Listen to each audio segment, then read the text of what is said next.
राधा जी के रूप में विराजित हैं और माँ पार्वती भगवान कृष्ण के रूप में विराजमान है। और इस मंदिर की एक ऐसी मान्यता है कि अगर कोई अविवाहित 40 दिन तक इस मंदिर में लगातार पूजा करता है, अर्चना करता है, तो उसके विवाह में आ रही सारी अड़चनें दूर हो जाती हैं।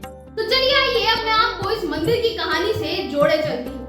नमस्कार, प्रणाम आप सभी को। मैं नंदिनी मोदी और स्वागत करती हूँ आपका लोकार्पण न्यूज में।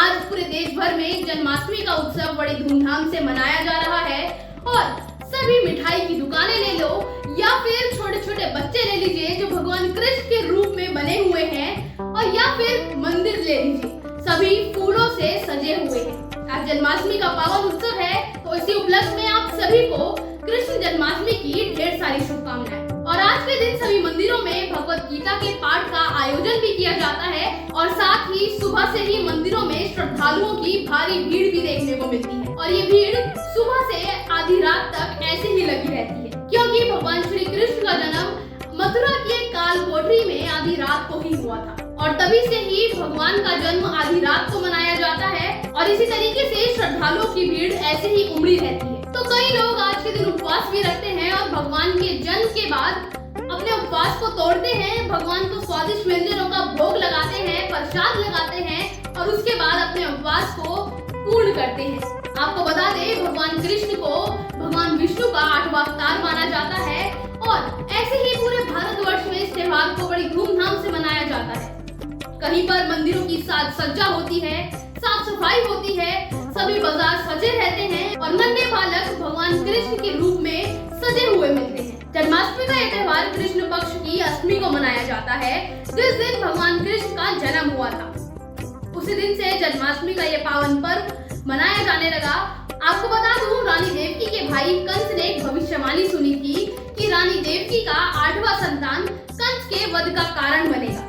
और यही सुनने के बाद कंस ने रानी देवकी और राजा वासुदेव को एक काल कोठरी में बंद कर दिया और उसके बाद कंस ने रानी देवकी के 7 संतानों का वध कर दिया।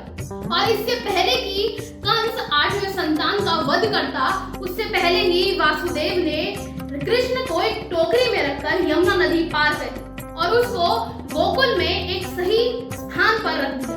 और उसके बाद माता यशोदा और नंदलाल ने श्री कृष्ण का पालन पोषण करा। देश में ऐसे तो कई मंदिर हैं जहां पर भगवान कृष्ण की पूजा अर्चना की जाती है, लेकिन इसी के साथ आज जन्माष्टमी के पावन पर्व पर एक मंदिर से आपको जोड़े चलूंगी जिसकी कहानी शायद ही आपको पता होगी। ये मंदिर है धर्म नगरी हरिद्वार के कनखल में, जहाँ पर भगवान शिव राधा जी के रूप में विराजित हैं और माता पार्वती श्री कृष्ण के रूप में विराजमान है। और इस मंदिर में भक्तों का तांता पूरे साल भर ऐसे ही देखने को मिलता है।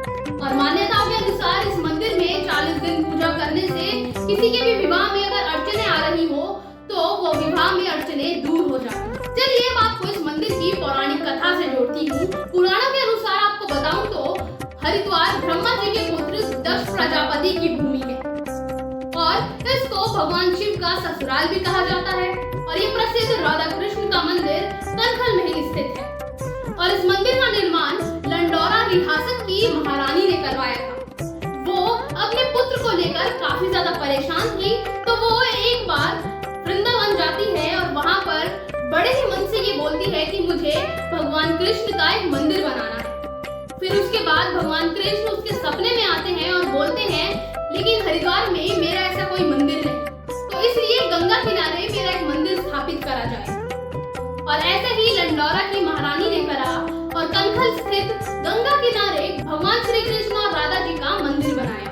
मंदिर बनाने के बाद महारानी की सारी दिक्कतें, सारी परेशानियां दूर हो गई और तभी से ये मंदिर हरिद्वार के कनखल में स्थापित है। और यहाँ पर ऐसे ही पूजा अर्चना की जाती है और भक्तों की लंबी लाइन लगी रहती है। तो ये थी कहानी हरिद्वार के कनखल में स्थित राधा कृष्ण मंदिर की, जहाँ पर ऐसे ही पूरे साल भक्तों का तांता लगा रहता है और पूरे साल ऐसे ही भीड़ जमा रहती है।